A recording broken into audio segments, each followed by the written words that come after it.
नमस्कार दोस्तों, आप सभी का स्वागत है कॉन्सेप्ट क्लियर यूट्यूब चैनल पर, जहां हर कॉन्सेप्ट होता है बिल्कुल क्लियर। अगर आप किसी भी बोर्ड एग्जाम या कॉम्पिटिटिव एग्जाम जैसे SSC, banking, railway, teacher, PCS आदि की तैयारी कर रहे हैं, तो ये चैनल आपके लिए ही बना है। यहां आपको हर सब्जेक्ट मिलेगा सिंपल लैंग्वेज, क्लियर एक्सप्लेनेशन और एग्जाम ओरिएंटेड नोट्स के साथ। इस वीडियो में हम पढ़ाने वाले हैं क्लास 10 साइंस एनसीईआरटी बुक का चैप्टर 1 रासायनिक अभिक्रिया एवं समीकरण, यानी केमिकल रिएक्शन एंड इक्वेशन। इस चैप्टर के 100 से अधिक वन लाइनर को हम पढ़ाने वाले हैं इंपॉर्टेंट पॉइंट्स के साथ, ताकि एग्जाम में आप पूरे मार्क्स ला सकें। इंपॉर्टेंट, इस चैप्टर के कंप्लीट नोट्स, पीडीएफ और स्लाइड्स आपको हमारे कॉन्सेप्ट क्लियर टेलीग्राम चैनल पर मिल जाएंगे, इसलिए टेलीग्राम जरूर ज्वाइन करें, लिंक डिस्क्रिप्शन में है।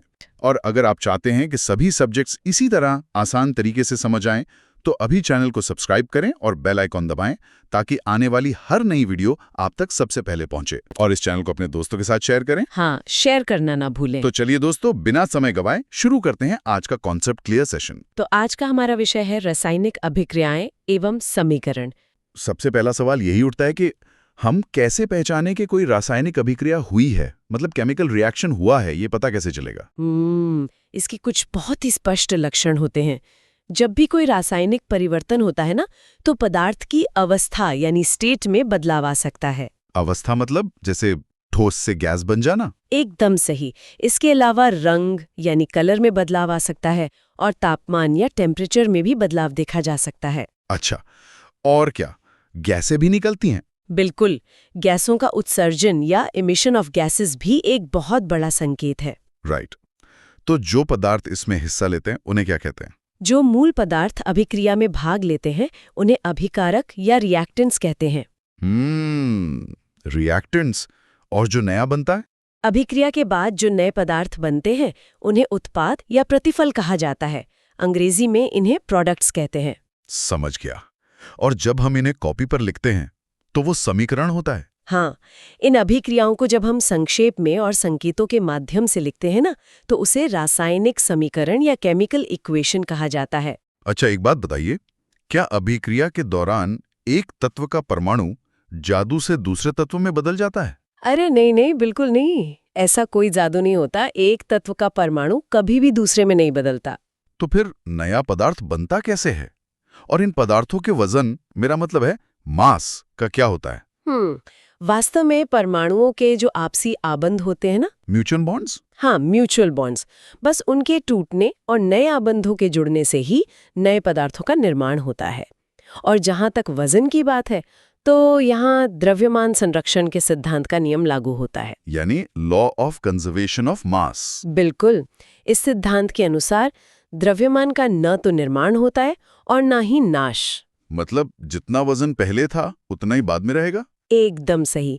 इसलिए समीकरण में अभिकारकों यानी रिएक्टेंट्स का कुल भार हमेशा उत्पादों यानी प्रोडक्ट्स के कुल भार के बराबर होना चाहिए। लेकिन अगर बराबर ना हो तो? यदि तीर के दोनों ओर परमाणुओं की संख्या समान न हो, तो ऐसे असंतुलित समीकरण को कंकाली समीकरण या स्केलेटल इक्वेशन कहते हैं। तो इस कंकाली समीकरण को सही या संतुलित, मतलब बैलेंस कैसे किया जाता है?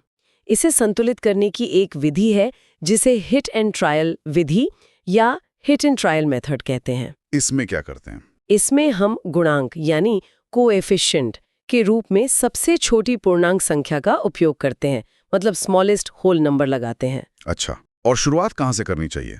संतुलन शुरू करते समय सबसे अधिक परमाणु वाले यौगिक यानी कंपाउंड से शुरुआत करना सुविधाजनक होता है। स्टूडेंट्स अक्सर इसमें गलती करते हैं ना? हाँ, और सबसे महत्वपूर्ण बात जो याद रखनी है, हम तत्वों के रासायनिक सूत्रों को, मेरा मतलब है केमिकल फॉर्मूलाज को, नहीं बदल सकते। राइट, फॉर्मूला वही रहेगा, बस आगे नंबर लगाएंगे। हाँ, बिल्कुल। इसके अलावा समीकरण को और अधिक सूचनात्मक बनाने के लिए उनकी भौतिक अवस्थाओं को भी दर्शाया जाता है। सूचनात्मक मतलब इन्फॉर्मेटिव। हाँ, अवस्थाएं कैसे लिखते हैं? हाँ, ठोस के लिए ब्रैकेट में S, द्रव के लिए L, गैस के लिए G और जलीय विलयन के लिए AQ लिखते हैं। क्या अवस्थाओं के अलावा और भी कुछ दर्शाना जरूरी होता है, जैसे तापमान या दबाव? बिल्कुल बिल्कुल। जैसे यदि जल का उपयोग भाप यानी स्टीम के रूप में हो रहा है तो उसे सिर्फ H2O नहीं बल्कि H2OG लिखा जाता है। अच्छा, गैस के रूप में। हाँ, और विशेष परिस्थितियां जैसे ताप, दाब और उत्प्रेरक यानी कैटलिस्ट को हमेशा तीर के निशान के ऊपर या नीचे दर्शाया जाता है। क्या इसका कोई उदाहरण है एग्जाम के लिए? इसका एक बेहतरीन उदाहरण है कार्बन मोनोऑक्साइड CO और हाइड्रोजन H2 गैसों की अभिक्रिया। इसमें क्या खास है? ये दोनों गैसें 340 ATM यानी वायुमंडलीय दाब पर अभिक्रिया करके द्रव मेथनॉल CH3OH बनाती है। ये दबाव तीर के ऊपर लिखा जाता है। अरे वाह! तो क्या रासायनिक समीकरण हमें सब कुछ बता देते हैं, जैसे कि रिएक्शन के बाद रंग क्या होगा? नहीं, समीकरण हमें अभिकारकों के सूत्र और मोलों के अनुपात तो बताते हैं, लेकिन प्रतिक्रिया के रंग की कोई प्रत्यक्ष सूचना नहीं देते। तो रंग याद करना पड़ता है। हाँ, और एक और बात, समीकरण को केवल मातृभाषा में लिखना उसे उपयोगी बनाने का सही तरीका नहीं है। प्रतीकों का इस्तेमाल जरूरी है। अच्छा, और क्या तापमान हमेशा एक जैसा रहता? नहीं, अभिकारकों का तापक्रम स्थिर रहना रासायनिक अभिक्रिया का लक्षण कतई नहीं है। असल में अभिक्रिया के दौरान तापमान बदलता है। राइट। हमने भौतिक और रासायनिक परिवर्तन के बारे में भी सुना है। इनमें क्या अंतर है? भौतिक परिवर्तन अस्थायी होता है, मतलब टेम्परेरी, जहां मूल वस्तु वापस मिल सकती है। जैसे बर्फ का पानी बनना? एकदम सही। जबकि रासायनिक परिवर्तन स्थायी होता है, यानी परमानेंट। इसमें मूल वस्तु कभी वापस नहीं मिलती। विज्ञान के ऐसे ही जटिल नियमों को आसानी से समझने के लिए कॉन्सेप्ट क्लियर यूट्यूब चैनल को सब्सक्राइब करना ना भूलें। बिल्कुल, सब्सक्राइब जरूर करें। तो क्या कोई रासायनिक अभिक्रिया उल्टी दिशा में भी हो सकती है? और संयोजन मतलब कॉम्बिनेशन का क्या अर्थ है? जो अभिक्रियाएं दोनों दिशाओं में चलती हैं, उन्हें उत्क्रमणीय या रिवर्सिबल कहते हैं। और जो सिर्फ एक दिशा में चले? जो केवल एक दिशा में होती हैं, वे अनुत्क्रमणीय या इरिवर्सिबल कहलाती हैं। और ये संयोजन अभिक्रिया क्या है? जब दो या दो से अधिक अभिकारक मिलकर केवल एक एकल उत्पाद बनाते हैं, तो उसे संयोजन अभिक्रिया कहते हैं। एकल उत्पाद मतलब सिंगल प्रोडक्ट? हाँ, उदाहरण के लिए बिना बुझे हुए चूने CaO की जल के साथ तीव्र अभिक्रिया। अच्छा, इसमें क्या होता है? इससे बुझा हुआ चूना यानी CaOH2 बनता है और अत्यधिक ऊष्मा उत्पन्न होती है। यह एक बहुत ही अच्छा संयोजन अभिक्रिया का उदाहरण है। बुझा हुआ चूना, क्या ये वही है जो हम दीवारों पर सफेदी, मेरा मतलब है व्हाइट वॉशिंग के लिए इस्तेमाल करते हैं? बिल्कुल सही। दीवारों पर सफेदी के लिए CaOH2 का ही उपयोग होता है। पर सफेदी करते ही चमक तो नहीं आती? चूंकि ये वायुमंडल की CO2 के साथ क्रिया करता है, 2-3 दिन में ये कैल्शियम कार्बोनेट बना देता है, जिससे दीवारों पर चमक आ जाती है। अरे वाह!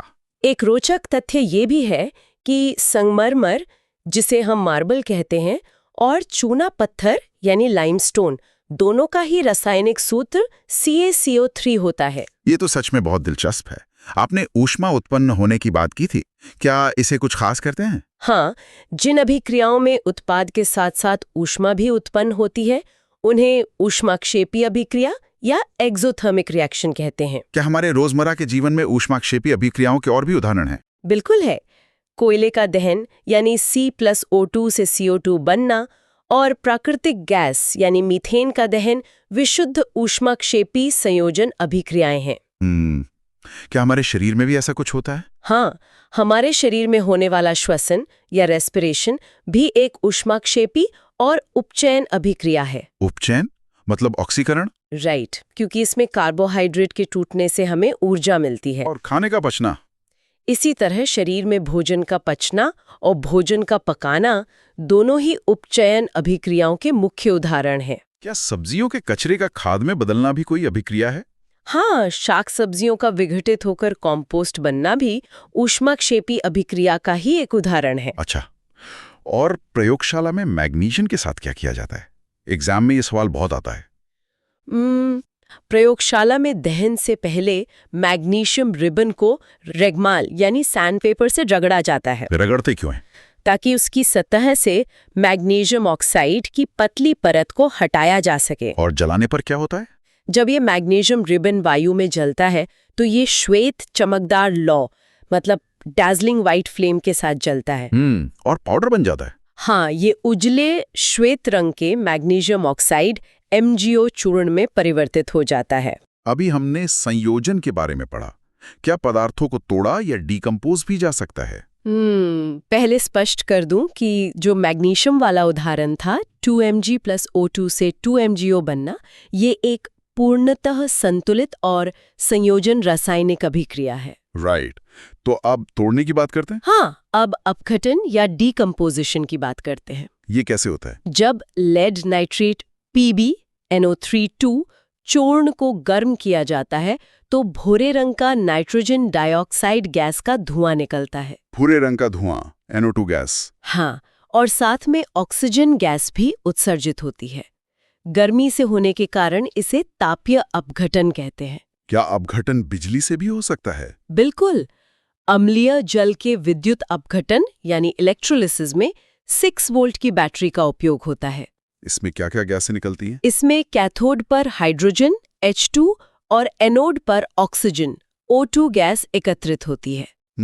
इनका अनुपात क्या होता है? यह है 2:1 यानी 2.1 के अनुपात में एकत्रित होती है। तो गर्मी और बिजली से चीजें टूटती हैं। क्या सूर्य के प्रकाश, मेरा मतलब सनलाइट, से भी अपघटन हो सकता है? बिल्कुल हो सकता है। श्वेत रंग का सिल्वर क्लोराइड AgCl सूर्य के प्रकाश में अपघटित होकर धूसर यानी ग्रे रंग के सिल्वर और क्लोरीन गैस में बदल जाता है। अच्छा, सिल्वर अलग हो जाता है। हाँ, इसी तरह सिल्वर ब्रोमाइड AgBr भी सूर्य के प्रकाश में अपघटित होता है। इसका कोई उपयोग है क्या? इन दोनों प्रकाश रासायनिक अभिक्रियाओं का उपयोग शाम श्वेत फोटोग्राफी यानी ब्लैक एंड व्हाइट फोटोग्राफी में किया जाता है। अरे वाह, और कोई उदाहरण?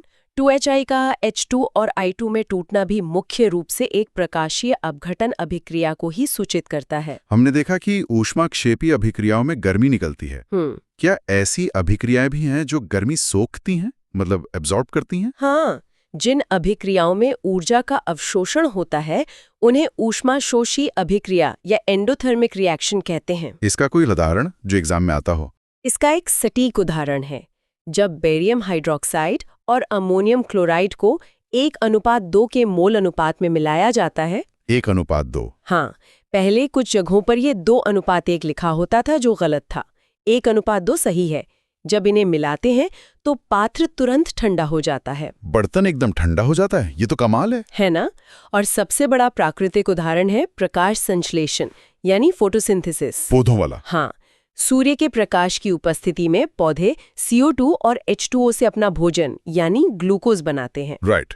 चूंकि इसमें सूर्य के प्रकाश की जरूरत होती है, ये एक प्रकाश रासायनिक और ऊष्माशोषी अभिक्रिया है। तो दोस्तों, आज हमने रासायनिक अभिक्रियाओं के हर एक पहलू को बहुत ही आसान भाषा में समझा।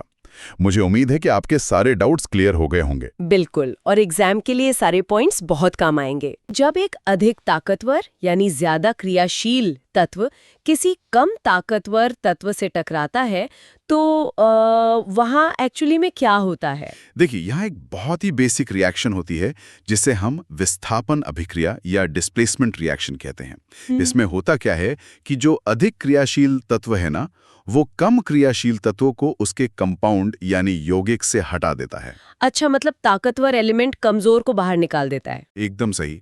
इसे एक बेहतरीन उदाहरण से समझते हैं। मान लीजिए हमारे पास कॉपर सल्फेट यानी CuSO4 का एक नीले रंग का सॉल्यूशन है। अब जब इस नीले विलयन में हम लोहे की कील को लगभग 20 मिनट तक डालकर रखते हैं तो कॉपर विस्थापित हो जाता है। ओह, 20 मिनट बाद रिएक्शन दिखती है? हाँ, लगभग 20 मिनट बाद। इसका परिणाम ये होता है कि कील पर भूरे रंग की एक परत जम जाती है जो कि कॉपर होती है। और सॉल्यूशन में क्योंकि अब आयरन सल्फेट बन गया है तो विलयन का रंग मलिन यानी हल्का हरा हो जाता है। तो क्या जिंक और लेड जैसी धातुएं भी कॉपर को इसी तरह हटा सकती हैं? बिल्कुल। जिंक यानी Zn और लेड यानी Pb धातुएं कॉपर की अपेक्षा अधिक क्रियाशील होती हैं, इसलिए वे भी कॉपर को आसानी से विस्थापित कर सकती हैं। राइट, ये तो हुआ विस्थापन। लेकिन सर, कुछ अभिक्रियाओं में गैस भी तो निकलती है। जैसे अगर हम जिंक या लोहे के साथ कोई अम्ल मतलब एसिड मिलाएं तो चूर्ण पर तनु हाइड्रोक्लोरिक एसिड डाला जाता है तो एक गैस उत्पन्न होती है। वो हाइड्रोजन गैस होती है ना? हाँ बिल्कुल, वहाँ हाइड्रोजन यानी H2 गैस निकलती है। ये एग्जाम के लिए एक जरूरी पॉइंट है। अच्छा, और अगर दोनों तरफ के रिएक्टेंट्स यानी अभिकारक अपने आयन्स की कंप्लीटली अदला बदली कर लें तो उसे क्या कहेंगे? उसे हम द्विविस्थापन अभिक्रिया या डबल डिस्प्लेसमेंट रिएक्शन कहते हैं। इसका सबसे सटीक एग्जाम्पल है जब हम सोडियम सल्फेट Na2SO4 और बेरियम क्लोराइड BaCl2 को मिलाते हैं। तो इसमें दोनों अपने आयन्स बदल लेते हैं। राइट। इसमें Ba2+ और SO4 2- के संयोजन से बेरियम सल्फेट बन जाता है। और ये जो बेरियम सल्फेट है ना, ये एक श्वेत यानी सफेद अवक्षेप होता है जिसे हम प्रेसिपिटेट कहते हैं। दोस्तों, अगर आपको ये सारे कॉन्सेप्ट्स आसानी से समझ आ रहे हैं तो कॉन्सेप्ट क्लियर चैनल को सब्सक्राइब ज़रूर करें। अब सर, आपने अवक्षेप की बात की। ये अवक्षेप या प्रेसिपिटेट आखिर होता क्या है? देखिए, जिस अभिक्रिया में किसी अघुलनशील ठोस पदार्थ का निर्माण होता है, मतलब ऐसा सॉलिड जो पानी में नहीं घुलता और नीचे बैठ जाता है, उसे हम अवक्षेपण अभिक्रिया या प्रेसिपिटेशन रिएक्शन कहते हैं। अच्छा, तो क्या ये किसी प्रकार की ऑक्सीकरण क्रिया है? क्योंकि अक्सर स्टूडेंट्स इसमें कंफ्यूज हो जाते हैं। नहीं, ये एक बहुत ही महत्वपूर्ण पॉइंट है जो एग्जाम में बार बार आता है। अवक्षेपण कोई ऑक्सीकरण यानी ऑक्सीडेशन क्रिया बिल्कुल नहीं है। ये सिर्फ आयंस का जुड़ना है। राइट, मतलब इसमें ऑक्सीडेशन नहीं होता। इसका कोई और क्लियर एग्जाम्पल है हमारे पास? हाँ, अवक्षेपण का एक और शानदार उदाहरण है। जब लीड नाइट्रेट और पोटेशियम आयोडाइड के विलयन को मिलाया जाता है तो लीड आयोडाइड का पीले रंग का यानी येलो कलर का अवक्षेप बनता है। ये येलो प्रेसिपिटेट एग्जाम में अक्सर पूछा जाता है। Oh wow, yellow colour!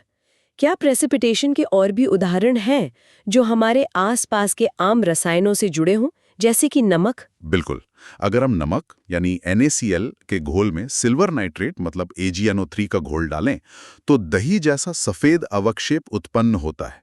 ये सिल्वर क्लोराइड या AgCl होता है। दही जैसा सफेद? हाँ, और ध्यान दें कि ये अवक्षेपण के साथ साथ द्विविस्थापन अभिक्रिया भी है, क्योंकि यहाँ आयंस एक्सचेंज हो रहे हैं। समझ गई।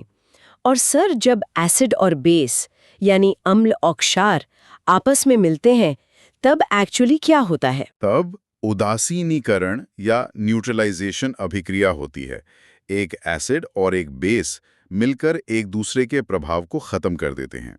जैसे सोडियम हाइड्रोक्साइड जो एक क्षार है और हाइड्रोक्लोरिक अम्ल जो एक एसिड है।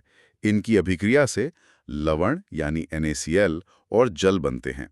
तो नमक और पानी बन जाता है। ये काफी इंटरेस्टिंग है। हाँ, और यहाँ एग्जाम के लिए एक और स्पष्ट उदाहरण याद रखें जो डिस्प्लेसमेंट का है।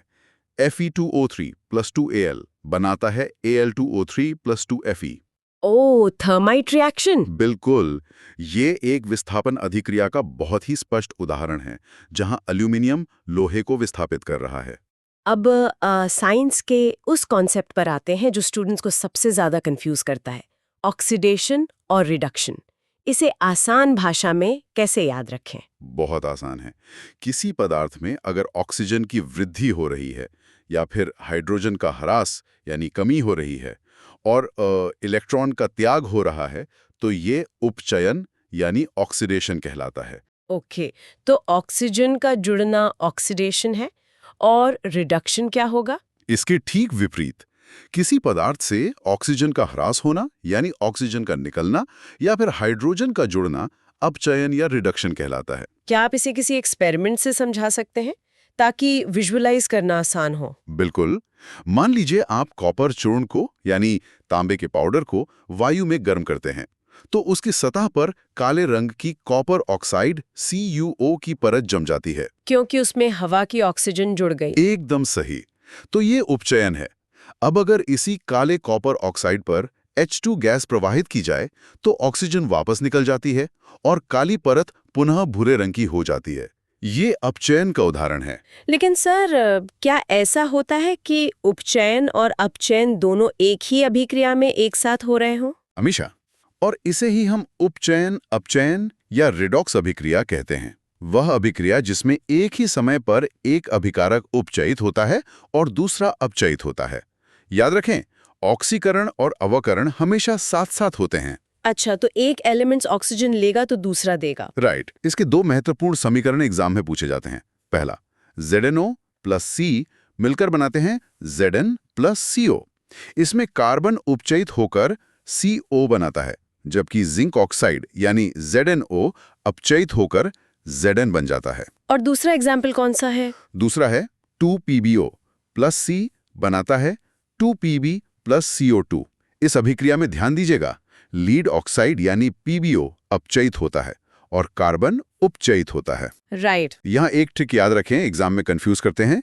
सीसा यानी लीड अपचयित नहीं होता, बल्कि लीड ऑक्साइड अपचयित होता है। दोस्तों, एग्जाम के लिए ऐसे ही ट्रिकी पॉइंट्स को क्लियर करने के लिए कॉन्सेप्ट क्लियर चैनल से जुड़े रहें। अब सर एक थोड़ा लंबा इक्वेशन देखते हैं।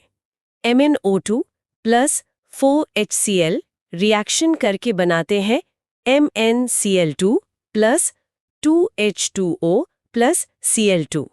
इसमें एग्जैक्टली क्या ऑक्सीचयित हो रहा है? अगर आप इस अभिक्रिया को ध्यान से देखें तो जो HCl है ना, उसमें से हाइड्रोजन हट रहा है और वो Cl2 बन रहा है। तो इस अभिक्रिया में HCl क्लोरीन यानी Cl2 में ऑक्सीचयित होता है। अच्छा, और जो पदार्थ दूसरों को रिड्यूस करते हैं, यानी उनसे ऑक्सीजन छीन लेते हैं या उन्हें हाइड्रोजन देते हैं, उन्हें क्या कहते हैं? जो पदार्थ अन्य पदार्थों को अवकृत यानी रिड्यूस करने की क्षमता रखते हैं, उन्हें हम अवकारक या रिड्यूसिंग एजेंट्स कहते हैं। इसके कुछ एग्जाम्पल्स हैं जो एग्जाम में आते हैं। हाँ, हाइड्रोजन यानी H2, H2S और CO अच्छे अवकारक है। एक बात गांठ बांध लें स्कूल स्टार पर, हाइड्रोजन कभी ऑक्सीकारक नहीं हो सकता, वो हमेशा अवकारक होता है। अगर हाइड्रोजन अच्छा अवकारक है, तो फिर अच्छे ऑक्सीकारक यानी ऑक्सीडाइजिंग एजेंट्स कौन से हैं? जो ऑक्सीजन देते हैं, जैसे ऑक्सीजन खुद O2, उसके अलावा क्लोरीन, Cl2 और SO2 अच्छे ऑक्सीकारक हैं। एक समीकरण देखिए, 3Fe प्लस 4H2O बनाता है Fe3O4 प्लस 4H2। तो इसमें पानी ने ऑक्सीजन दी लोहे को। बिल्कुल। इस समीकरण में जल यानी H2O एक ऑक्सीकारक के रूप में कार्य करता है और इसका एक रंग बदलने वाला एक्सपेरिमेंट भी है जो बड़ा फेमस है। वो कौन सा एक्सपेरिमेंट है सर?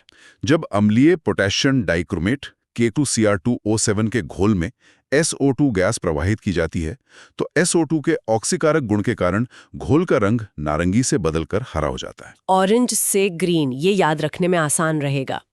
एक स्पेशल पॉइंट जो स्लाइड में अलग से दिया गया है, हैलोजन तत्वों की क्रियाशीलता का क्रम क्या होता है? ये क्रम एकदम रटने वाला है।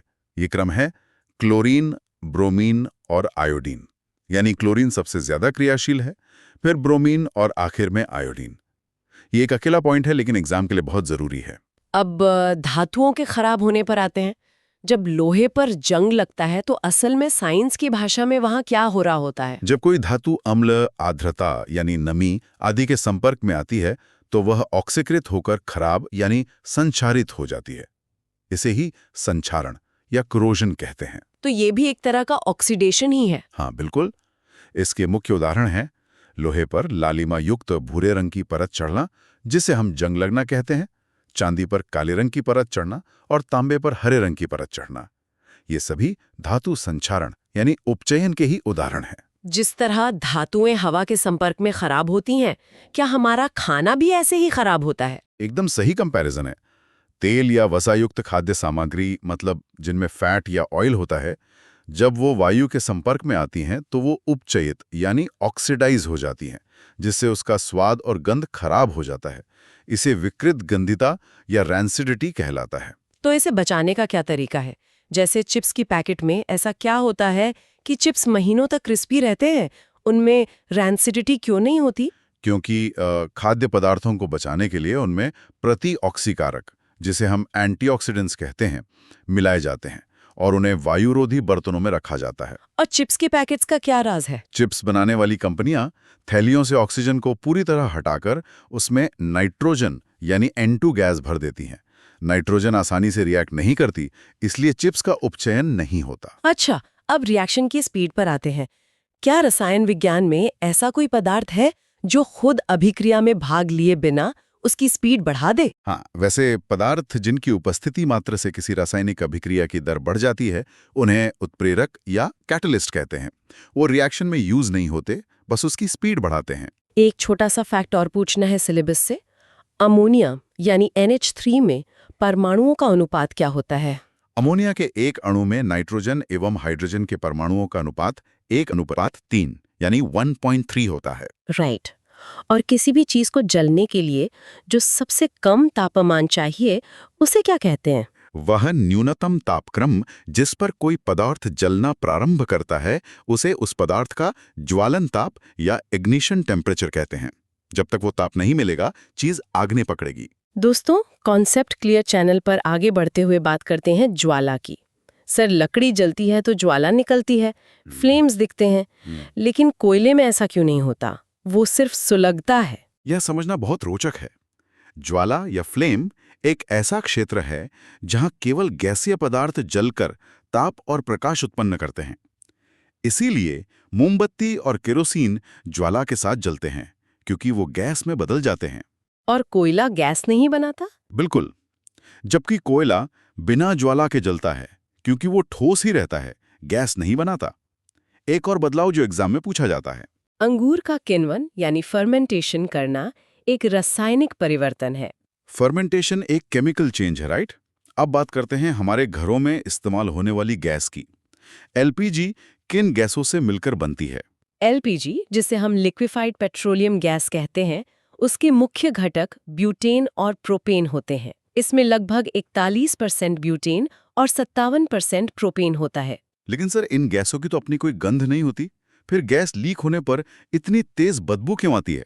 बहुत ही शानदार सवाल। एलपीजी में गैस रिसाव का पता लगाने के लिए इसमें दुर्गंध युक्त एथिल मरकैप्टेन मिलाया जाता है। ये एक केमिकल अलार्म सिस्टम की तरह काम करता है। ओह, तो वो बदबू जानबूझकर डाली जाती है। हाँ। और अगर हम गाड़ियों में इस्तेमाल होने वाली सीएनजी की बात करें, तो उसमें क्या होता है? सीएनजी यानी संपीड़ित प्राकृतिक गैस के मुख्य अवयव मिथेन, ईथेन और प्रोपेन है। इनमें मिथेन सबसे मुख्य होती है। चलिए सर, आज के आखिरी कॉन्सेप्ट पर आते हैं। अगर एग्जाम में ये कथन आए कि ऊष्माक्षेपी अभिक्रिया में ताप का शोषण होता है, तो क्या ये सही है? ये कथन पूर्णतः असत्य है। नाम से ही स्पष्ट है, ऊष्माक्षेपी या एक्सोथर्मिक।